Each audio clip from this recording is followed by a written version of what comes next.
Assalamualaikum warahmatullahi wabarakatuh. Perkenalkan, nama saya Handika Nadakusuma dari Program Studi Perencanaan Wilayah dan Kota Universitas Terbuka tahun 2025.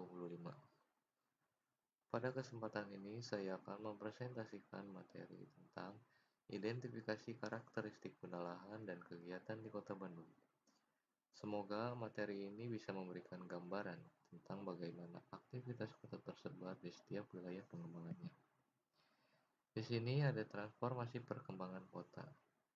Slide ini menjelaskan proses transformasi perkembangan kota dimulai dari urbanisasi sebagai pemicu awal, yaitu perpindahan penduduk dari desa ke kota.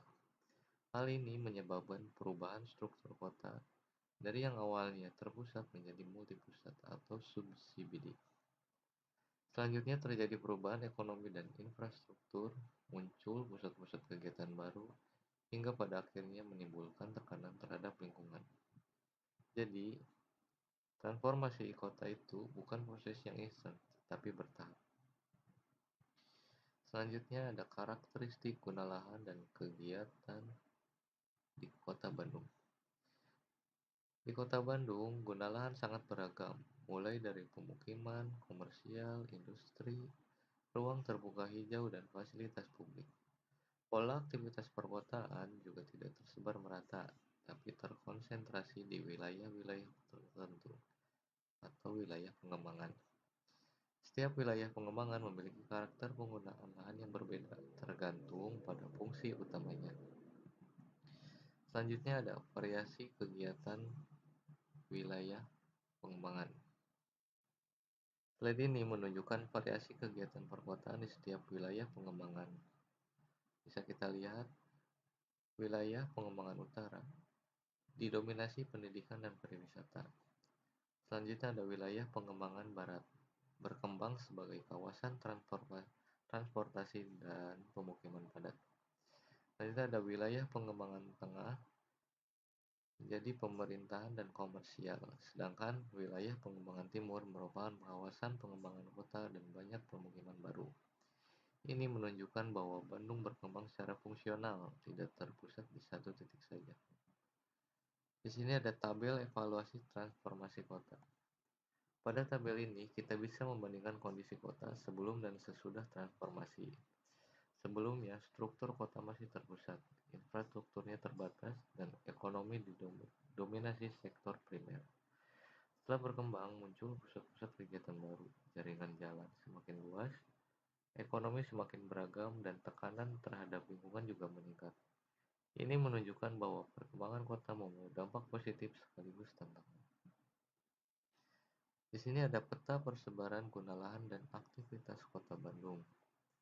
Slide ini menampilkan peta persebaran guna lahan dan aktivitas di Kota Bandung berdasarkan wilayah pengembangan. Seperti kita bisa lihat secara visual bahwa setiap wilayah memiliki fungsi dominan yang berbeda. Peta ini dapat membantu kita memahami pola ruang kota secara lebih konkret dan nyata. Di sini ada rangkuman transformasi dan persebaran kota lahan di Kota Bandung. Secara ringkas, transformasi Kota Bandung ditandai oleh perubahan fungsi ruang, pergeseran struktur kota menjadi multipusat, serta diversifikasi aktivitas ekonomi dan infrastruktur. Setiap wilayah pengembangan saling melengkapi dalam membentuk sistem Kota Bandung secara keseluruhan. Dan kesimpulannya, transformasi Kota Bandung menunjukkan perubahan bertahap pada struktur ruang, aktivitas ekonomi, dan kualitas hidup masyarakat. Setiap wilayah pengembangan memiliki peran yang berbeda sesuai fungsinya. Karena itu, perencanaan ruang sangat penting agar pengembangan kota tetap terarah, seimbang, dan berkelanjutan. Materi yang saya sampaikan bersumber dari beberapa referensi, baik buku maupun website akademi yang berkaitan dengan perencanaan wilayah dan teknik presentasi. Dan mungkin demikian pemaparan dari saya mengenai karakteristik guna lahan dan aktivitas di Kota Bandung. Saya ucapkan terima kasih atas perhatiannya. Wassalamualaikum warahmatullahi wabarakatuh. Assalamualaikum warahmatullahi wabarakatuh. Perkenalkan, nama